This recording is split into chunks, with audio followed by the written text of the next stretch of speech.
Shalom, everybody. Welcome to this week's journey through Torah. This week we are in parashat Nasso, or lift up, or elevate. We find a continuing census of the tribes and the people of Israel.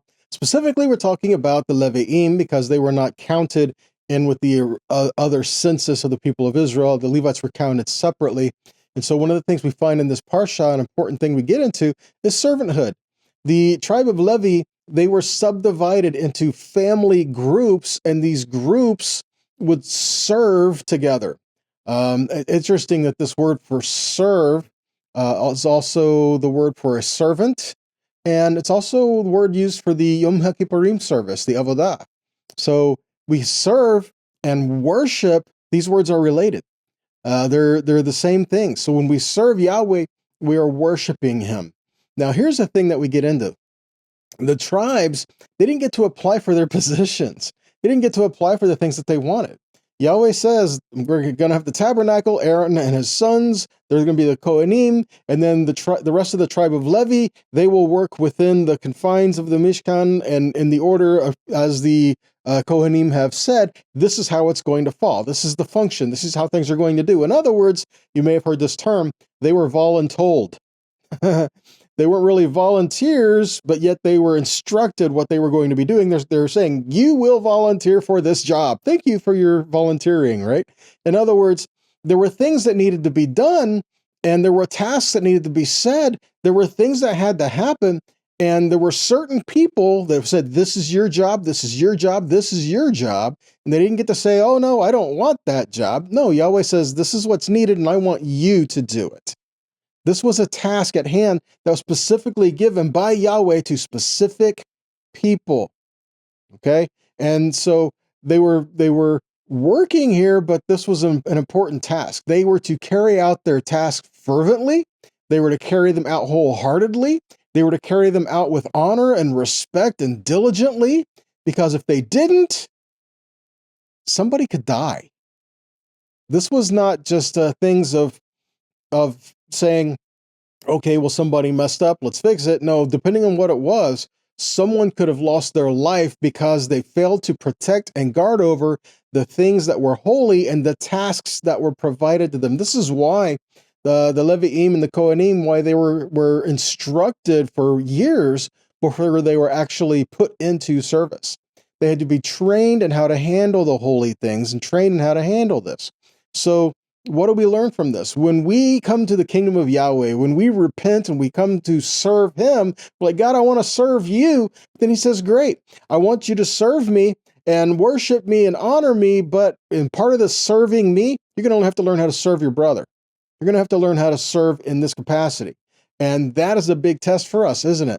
It's like, well, God, I'm willing to serve you. I'm willing to serve, and I'm willing to do all these great, mighty things. And here's the list of the things that I'm willing to do for you. You can't do that. You can't do that. You can't say, well, God, I want to serve you, but only where I want to serve you. How about Yahweh says, this is the task that's needed, and I want you to do it. See, we learn to rely on Him. We learn to do these things. It's not a matter of, I'm only going to serve where I want to serve. Well, then, are we really serving Him, or are we just doing what we want? There's a lot to learn from that, and there's a lot that can come out of that. We surrender ourselves to Yahweh, do we not? That's part of repentance. We repent, and He redeems us. Redeem means purchase. So we surrender ourselves to Yahweh, and when we come to Him, you do not negotiate the terms of your surrender. If we come to Yahweh, we surrender to Him wholeheartedly. And so He says, this is what you do. You come to me. This is great. I want you to learn my word. I want you to learn how to walk in my ways. I want you to learn to discern the holy things. And this is the task that I have for you. And we can't say, oh, no, I don't want to do that. See, you get into a scenario where, the potter and the clay kind of issue. How can the clay say to the one who fashioned it and molded it to say, no, why did you make me this way? I don't want to do this, right? No. See, again, when we surrender, we need to learn to submit our hearts and our lives to Yahweh as well. Yeshua puts it this way, John 13, verses 13 to 17, You call me teacher and Lord, and you're right. I am. If I then, your Lord and teacher, have washed your feet, you also ought to wash one another's feet. For I have given you an example that you also should do just as I have done to you. Truly I say to you, a servant is not greater than his master, nor is a messenger greater than the one who sent him. For if you know these things, blessed are you if you do them. See that? It's not just about knowing these things, it's about doing it as well. And what did Yeshua give the example of? If you love him, you're going to serve him by serving one another, by helping to provide for the needs of those that are around you as well. It's like this. We're all given to one another to serve in some kind of capacity. We identify as a people of Yahweh, but we need to see the individuals within the community and strive to build one another up to help make our communities stronger. Another way to put this is different people are gifted in different areas. Could this be that Yahweh is wanting us to put these people in certain areas where he has given them that gift? Now, in the midst of that, you are going to have some people who be like, no, this is what I want to do. And it's like, okay, that's what you want to do, but this is what's needed. What are you going to do in that situation? Are you going to say, no, I'm only going to serve if I can do what I want to do? Or, okay, well, that's what's needed. I just want to help. Let me help. You know? Many times we get into scenarios where we're doing things, the menial tasks, the things that not everybody wants to do, right? Yeah, some of you may have stories of going to communities, and then one of the first things they want you to do is can you help clean the restrooms before and after service? Guess what, guys? There were many times, people being out or sick or traveling or whatever the case may be. We were shorthanded. We're a smaller ministry. We're not huge. So guess what? I would go help. I would go and help clean the restrooms and do the stuff and scrub the toilets and mop and wipe stuff down and do. You know why? Because it didn't matter who did it. It just needed to be done. And that's the point. Are we willing to do what needs to be done, regardless of what it is? It just needs to be done. So my heart is to serve. I'll serve wherever that's needed. It's not a matter of serving to be seen. It's a matter of serving where the need is. And actually, it's better off a lot of times if it's not seen. If we're only serving to be seen, then that reveals the heart behind the serving, isn't it? We're not serving God, we're serving ourselves because we want to be seen doing it. That's it, guys. That's a revealing of ourselves. Like this, Hebrews 6:10.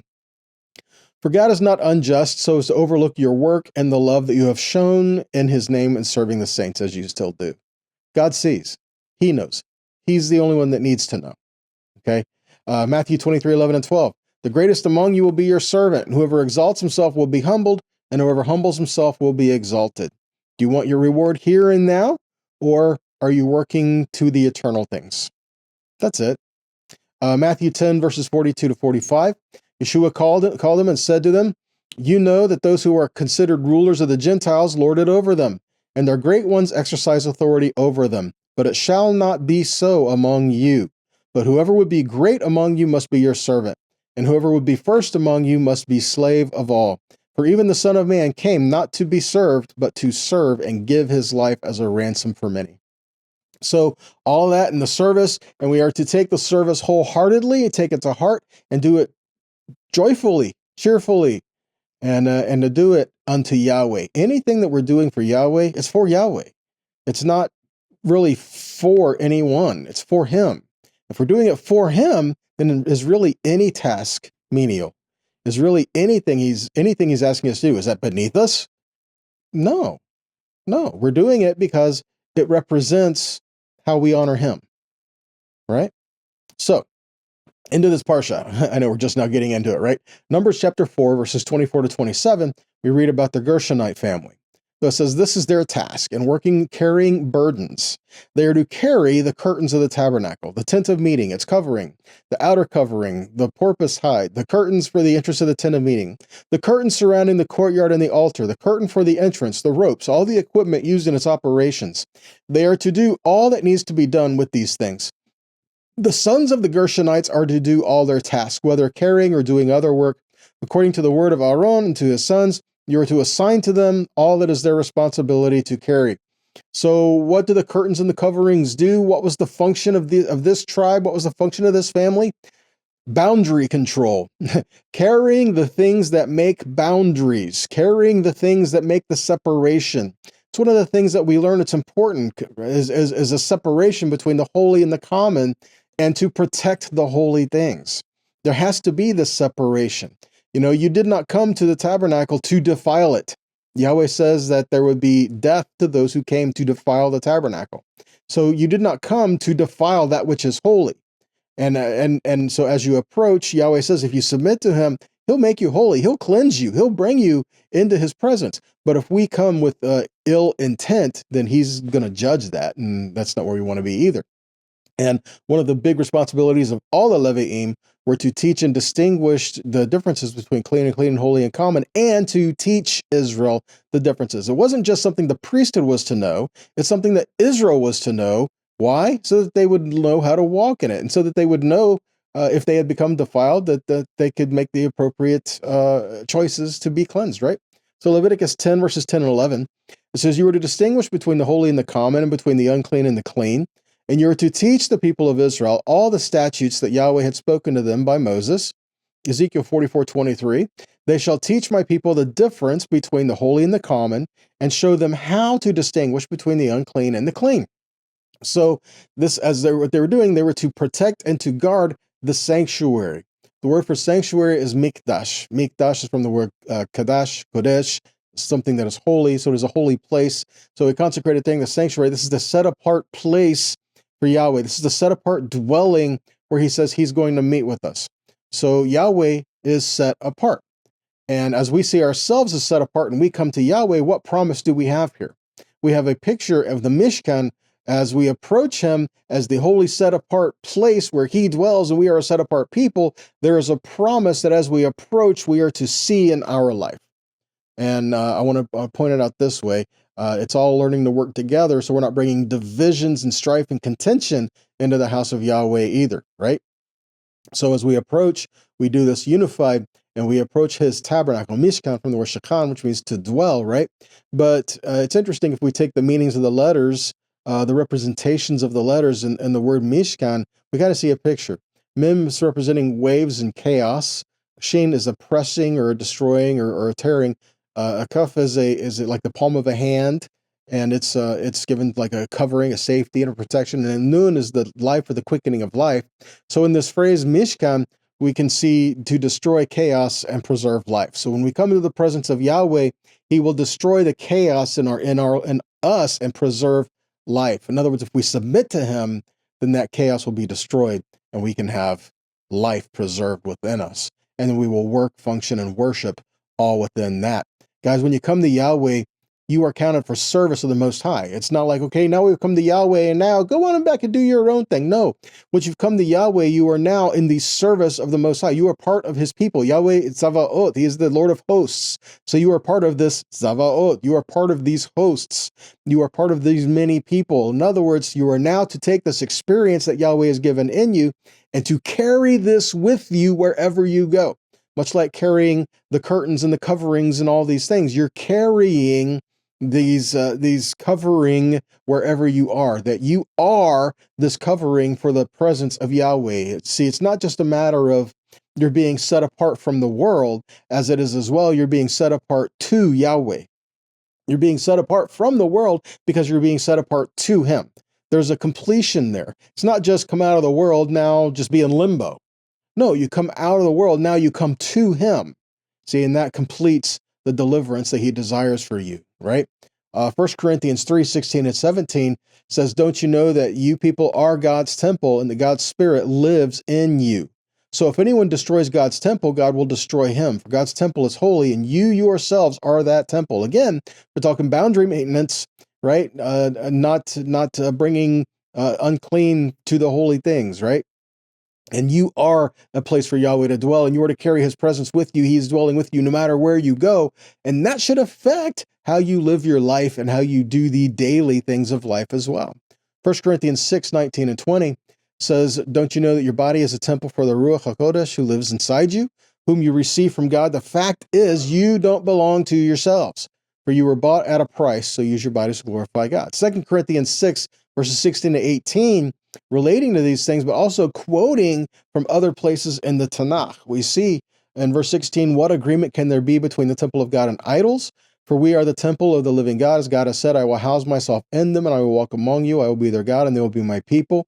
We get these ideas being quoted from Leviticus 26, 11, and 12. It says, I will put my tabernacle among you. Literally says, within you. I will put my tabernacle within you and not reject you. And I will walk within you and be your God, and you will be my people. In Ezekiel 37, verse 27 and 28, it says, my tabernacle shall be with them, and I will be their God, and they shall be my people. And when my sanctuary shall be in their midst forever, the nation shall know that I, Yahweh, sanctifies Israel. 2 Corinthians 6, verse 17, therefore Adonai says, go out from their midst, separate yourselves, don't touch what is unclean, and I will receive you. Interesting, because here we have another picture of don't touch what's unclean in the New Testament. Not going there, but definitely just pointing it out, though, that it does matter and about the clean and the unclean in the Brit Hadashah. Okay, so this is quoting from Isaiah 52:11, where it says, leave, get out of there. Don't touch the unclean. Get out from inside it and be clean. Who? You who carries Adonai's temple equipment. You who carry the implements of Yahweh, the things of Yahweh, the place of his tabernacle, the things to assemble the tabernacle. You as parts of his tabernacle. All of this, you come out from among them and be separate because Yahweh has made you holy. Don't make yourself unclean and do walk with him. Okay?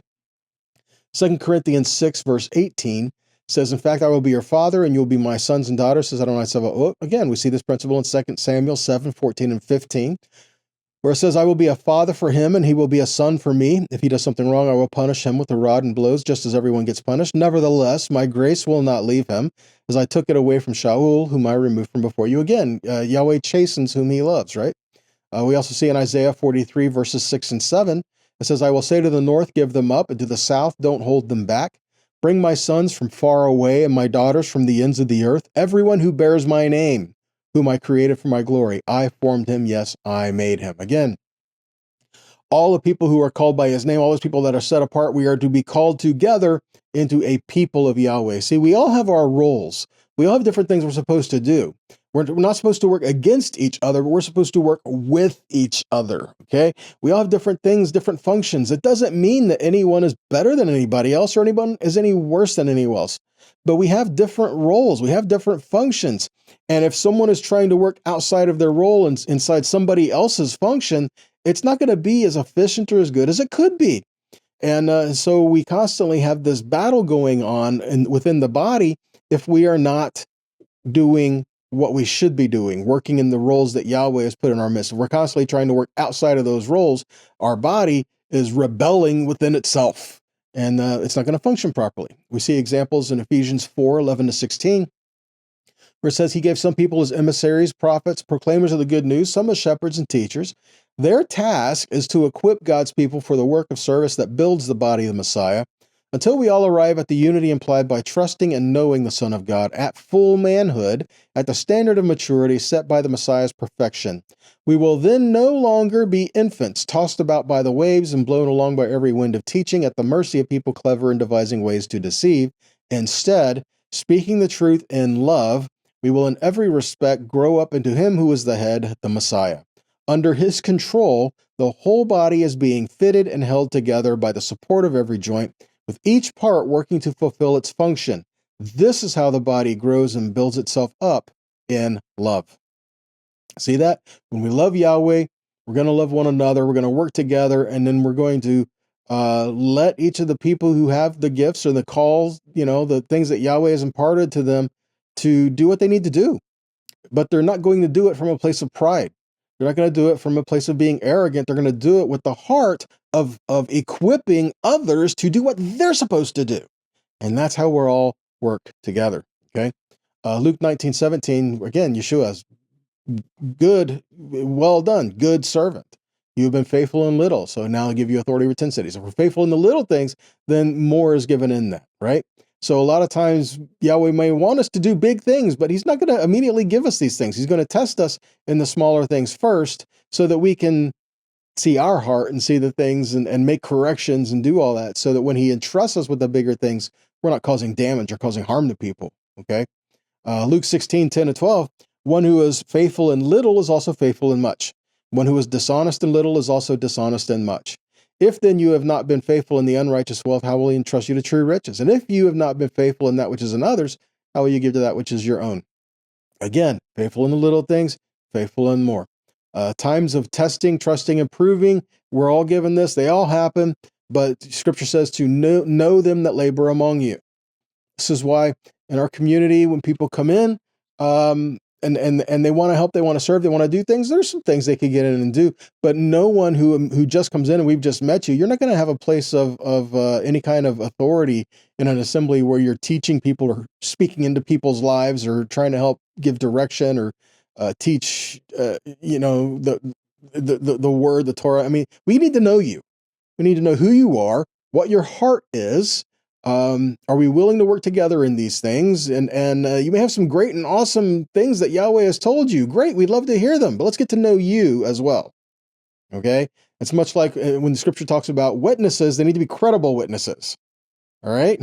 we need to be able to trust. And so know them that labor among you. Right? 1 Thessalonians 5:11-15 says, encourage one another, build one another up, just as you're doing. We ask you, brothers, respect those who labor among you and are over you in the Lord and admonish you, and esteem them very highly in love because of their work. Be at peace among yourselves. And we urge you, brothers, admonish the idle, encourage the faint-hearted, help the weak, be patient with them all. See that no one repays anyone evil for evil, but always seek to do good to one another and to everyone. In Luke 6, verse 39 and 40, Yeshua says, can a blind man lead a blind man? Will they not both fall into a pit? A disciple is not above his teacher, but everyone, when he is fully trained, will be like his teacher. See that? We're learning to be like him, which means we have to change. Okay? We're not trying to make him into our image. No, we are being fashioned into his image. So as we learn, we change. And as we serve, we're going to learn. As we serve, we're going to see new things. As we humble ourselves, Yahweh is going to lift you up, right? 1 Timothy 4:6-7. If you put these things before the brothers, you will be a good servant of Messiah Yeshua, being trained in the words of the faith and of good doctrine that you have followed. Have nothing to do with irreverent, silly myths. Rather, train yourself in godliness. Hebrews 5, verse 12 and 14 says, for though by this time you ought to be teachers, you need someone to teach you again the basic principles of the oracles of God. You need milk, not solid food. For everyone who lives on milk is unskilled in the word of righteousness, since he is a child. But solid food is for the mature, for those who have their powers of discernment trained by constant practice to distinguish good from evil. See that? Before we go in to teach or do anything like that, there's a training and a discerning, and that takes submitting ourselves, being a disciple, learning and learning to work together in a community and learning from one another and imparting the heart of the Father, serving, and all of these things coming in together. Okay, and all of this is given as our relationship with Yahweh, but our relationship with one another.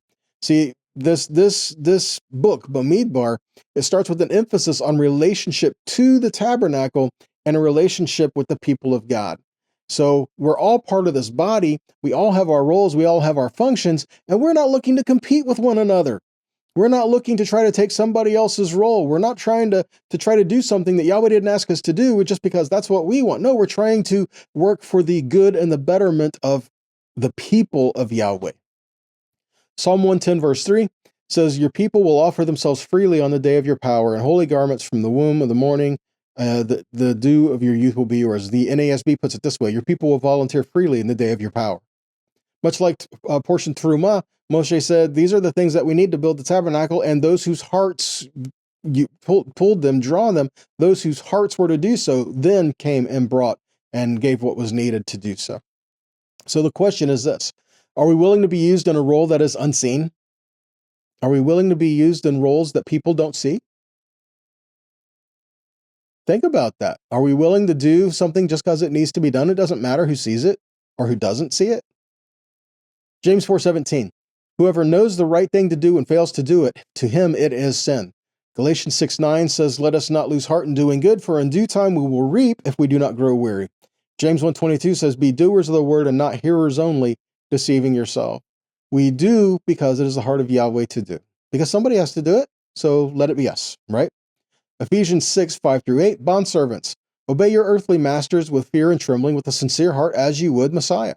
not by the way of eye service as people pleasers, but as bondservants of Messiah, doing the will of God from the heart, rendering service with a good will as the Lord and not to man, knowing that whether good anyone does, this he will receive back from the Lord, whether he is a bondservant or is free. In other words, even your boss, your employer, even these people, even the people that you work for, even the people that are over as you're volunteering and doing things, serve them as you would serve Messiah Yeshua, because that's what you're doing. You're being an example to these people in serving them by serving Messiah Yeshua and how you serve them. Your heart, your attitude, you wanting to do a good job, all of that. Okay, so as we come together, understand, yes, there are gifts and there are things that Yahweh gave us for the benefit of the whole in the community, but they're not given by you. They're given by Yahweh as He wills, when He will, how He wills, how often He wills, everything. Okay, it's all up to Him. Okay, and if all of these, if the gifts are given in this manner, then so are the tasks and the responsibilities and the duties. So are the things that we need to be doing in this way as well. 1 Corinthians 12:11 says, all these work to the one and self-same Spirit, dividing every man severally as He will. So the question again, are we willing to serve where we are needed, or do we desire somebody else's place and somebody else's role? Remember Nadav and Avihu. They worked outside of what they were consecrated and anointed to do, and they died because of it. They went to bring strange fire before the Lord. They went to bring this incense in there, and it was Aaron's job to burn that incense. It was not their place to do so. And so they did not sanctify the name of Yahweh because they did not work within what they were anointed to do so. We also see the effects of this behavior thought process when we go to the Korah episode. When we go a little forward and we read about Korah, we see some of this attitude being there as well. Colossians 3:23-25 says, whatever you do, do it heartily as to the Lord and not to men, knowing that of the Lord you shall receive the reward of the inheritance, for you serve the Lord, for you serve Yeshua Mashiach. But he that does wrong shall receive for the wrong which he has done, for there is no respect of persons. You can't say, well, I don't want to do this because they're not right, they're not holy, they're mean, they're cruel, whatever. Yahweh knows. He will take care of that. You are not their judge. He is. Okay, so again, when you're serving, it's not about what they're doing as much as it is, what are you doing? What is your response? How are you handling this? What is your heart and attitude in the midst of all of this? Are you being an example of Yahweh? 1 Peter 2:1-3 says, so put away all malice and all deceit and hypocrisy and evil and slander. Like newborn infants, long for the pure spiritual milk, that by it you may grow up into salvation, if indeed you have tasted that the Lord is good. And 1 Peter 1:15-16, just like the Holy One who called you, he says, be holy in yourselves and everything that you do. For it is written, Kedoshim you shall be, for I am Kadosh. Be holy because I am holy. We serve Him. We are set apart to Him. And we are holy because He is holy. And because we love Him, we serve Him, we honor, we worship Him. But we do this as well by love the Lord your God, all your heart, with all your soul, your mind, and love your neighbor as yourself. How do we love our neighbor as yourself? That's what this portion's about, serving. And so this is how we get in and we show the heart of the Father. Okay. Well, guys, that's all I have for you in this portion. So I pray this has been an encouragement to you. I pray this has been encouraging, challenging, and a blessing. Okay. And if it has, then please share on whatever avenue or venue that you watch or listen these. Help get the word out there. If it's been a blessing to you, it'll probably bless somebody else, right? So help that. And if it has been a blessing to you, then please also consider making a donation to help us continue to produce these teachings, to help get them out there, and you are the way to make that happen. Okay, so guys, until next time, be blessed, be a blessing, and shalom.